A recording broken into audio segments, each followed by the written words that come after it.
Welcome everyone back to another episode. Today we are talking about tackle. We're giving some tips today. I usually don't do a lot of tips and tricks videos because I'm still relatively unexperienced. I've really started taking all my sports of hunting and fishing seriously just in the last couple of years.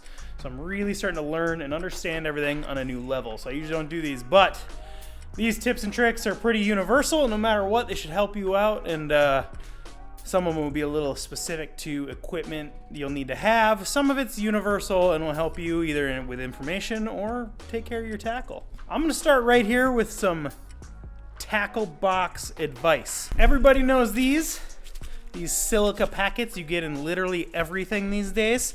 They come in all kinds of sizes and shapes, which is extremely beneficial because these are absolutely perfect to keep in your tackle boxes.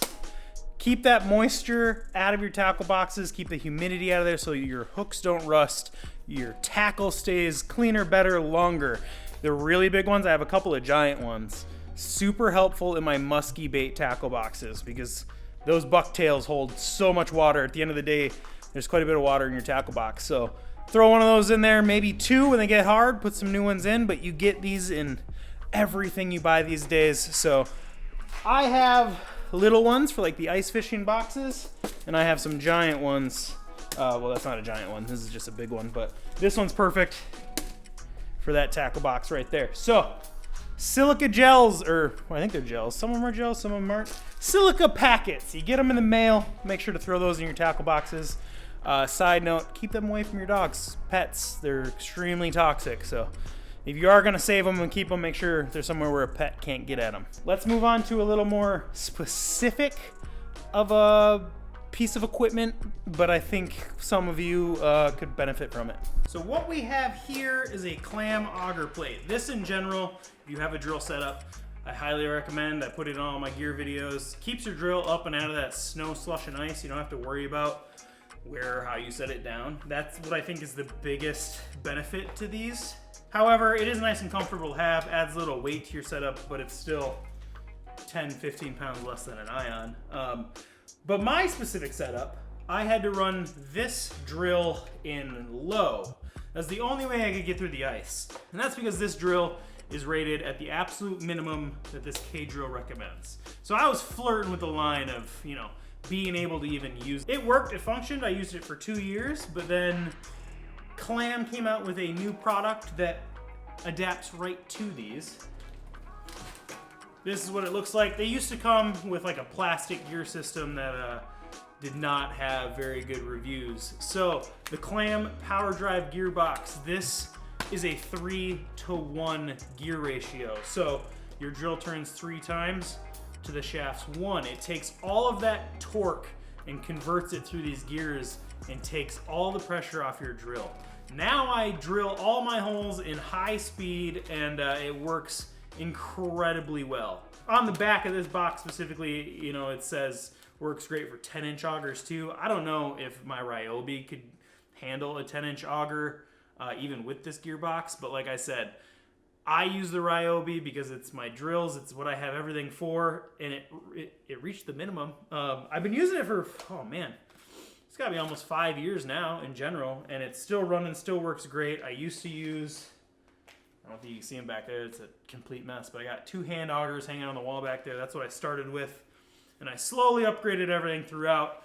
But this gearbox, if you're having troubles or you're just not happy with how your drill performs on whatever you have, whether it's K-drill, pistol bit, whatever it may be, I recommend this Power Drive gearbox. Link in the description below for everything, as always. This is one of the tips or pieces of equipment or whatever that's pretty specific, because you got to have this clam auger plate to make it function. But if you don't have a clam auger plate, I highly recommend one. One more quick piece of equipment or something to buy that's I've recently found super handy. A Plano 3400 holds your tip-up lights. It's perfect. It's a perfect size. They move around in there a little bit, but overall, it's perfect to have this. Pop it open when I'm driving around the side by the side, throwing tip-ups out.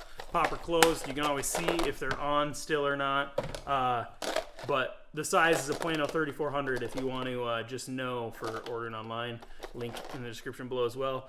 Super little tip, but I think it's really handy. I used to have them on top of a bucket, and that worked really well, but since I've switched to iFish Pros, which I have a tip for those here in one quick second, I don't have a bucket anymore. So these just stay in the side-by-side, and when I'm ripping around setting up my iFish Pros, the lights are in here with me. On the talking point of organization, there are two things I want to share with you guys, especially if you have iFish Pros like I do, because you know they don't fit in a standard bucket. Well, I found this to work the best. I have screwed with washers a laundry basket down, and I just have a bungee that goes over top. These ride in there, going down the freeway doing 80. I'm never worried about them flying out. You can line them all up if you want, and that bungee goes right down the center.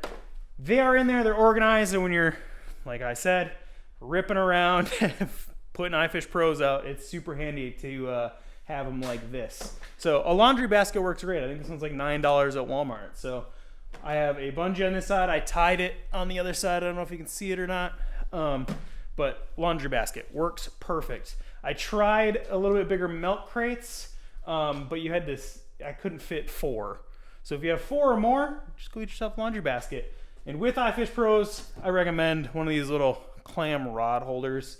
Super handy, even if you don't have a setup like this where I have it, wood and bolted down. If you use your side-by-side for ice fishing, I would 1,000,000% recommend just bolting this to maybe like the side of your bed, something like that, and having your rods there all the time. These ride here all the way to the lake and back. I've never had a broken pole. I've made many trips up to Mille Lacs, which is 2-hour drive, some freeway time. So we're doing 70, 80 miles an hour. All these have survived every trip I've gone on. So just a quick little tip there. I think these clam rod holders are perfect for ice fishing. And if I didn't have this wooden setup that I do have, I would have it bolted to the side of my side-by-side box regardless. That really does it for organization and like tackle, but there's a massive piece of information that I want to share with you guys, an information source, if you will. So we're gonna have to head inside, get on the computer, and I'll show you all about that. All right, ladies and gentlemen, I bring you here to my computer, and even though I'm gonna show you something on the computer, I wanna start with this. Information is my next tip for you guys out there, and where to find that information. So fisheries lake surveys are so important. My PB crappie that I just caught is because of this book. I went through this book, I found a lake that I wanted to fish. It had this surveys. This isn't the lake specifically, but it has these surveys. And on one of those surveys at a lake I wanted to go to, there were a lot of crappies that were in that 11+ inch range. So I knew there were gonna be some big fish out there. I went out there, I found them, and I caught the biggest crappie I've ever caught. So these fishery lake surveys are extremely important, and I have, for Wisconsin, one of these books. They have a webpage. You can get them at like Walmart, and you can get them for any of these states here. I don't know how well you guys can see that. But you can go to Walmart, $24. You can get any one of these books and get that information you need. I will say these are not shrink wrapped. Do with what you will with that information, but let's head on over to the computer because Minnesota, for once, did something right, and they got an awesome webpage. So on this webpage, DNR, I'll just link this below, State Minnesota Lake Finder. You can go down here, go to find a lake. Let's just do Mille Lacs. I don't want to give away any little lakes information.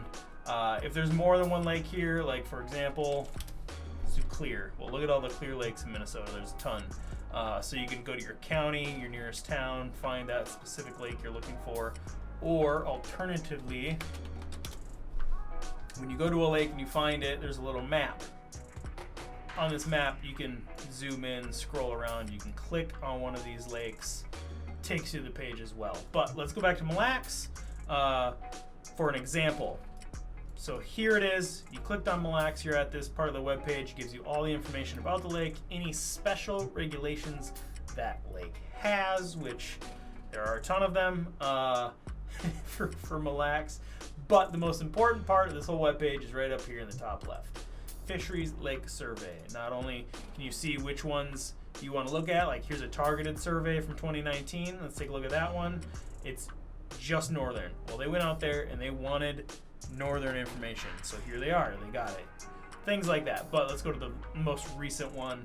This lists every fish, how they caught them, the normal range, average weight, the count, blah, blah, right? But this table down here is the main one I go off of when I'm looking at new lakes, little lakes, places I have zero information on.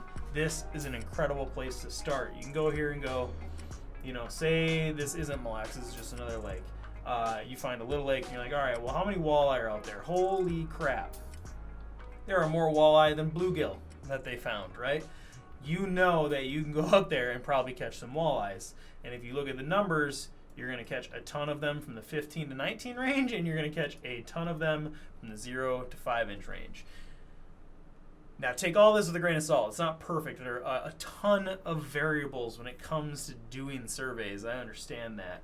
But if you have zero information, if you don't have local knowledge, I always say take the local knowledge over anything else you can find because they live there, they've been doing it. So make sure to use that over anything else. But in general, if you want to start at a baseline information, these tools are extremely important. So make sure you can go find yourself a book if you want. I use this book nonstop. It's all, you can see how much it's ripped up. I have only been to like 10 of the lakes on here, maybe 15 total in my life. So there's so much more information in this book to find little honey holes. Like I had said, I had found the lake that I caught my PB crappie on from this book. It's a lake I probably wouldn't ever go to. And one day I was just sitting there like, all right, looking at the lakes that are nearby me, going to the page they're on, and then looking at those surveys. Super helpful and handy. I think this information tip is something everyone should know. If you have the time, make sure to check to see if your state does a website like Minnesota's here, because this is awesome. I love using Minnesota's tools to find lakes to go fishing on. It's just unfortunate some of the regulations and things are kind of annoying. So anyway, regardless, let's head back out to the shed now that we got this tip out of the way. And that, ladies and gentlemen, is going to do it for today's episode. I'm getting ready. I came out here to film today because I'm getting everything organized for the contest this weekend. I hope something helped you out. If you have anything to add, if you know of a tip or trick or something else that I didn't share today, or it's like a family secret, go ahead and put that in the comments below as well. And we'll make sure to everyone can get those tips and utilize them and make fishing better. Anyway, rambling too much. Make sure you guys like, share, comment, and subscribe. And until next time, see you on the ice.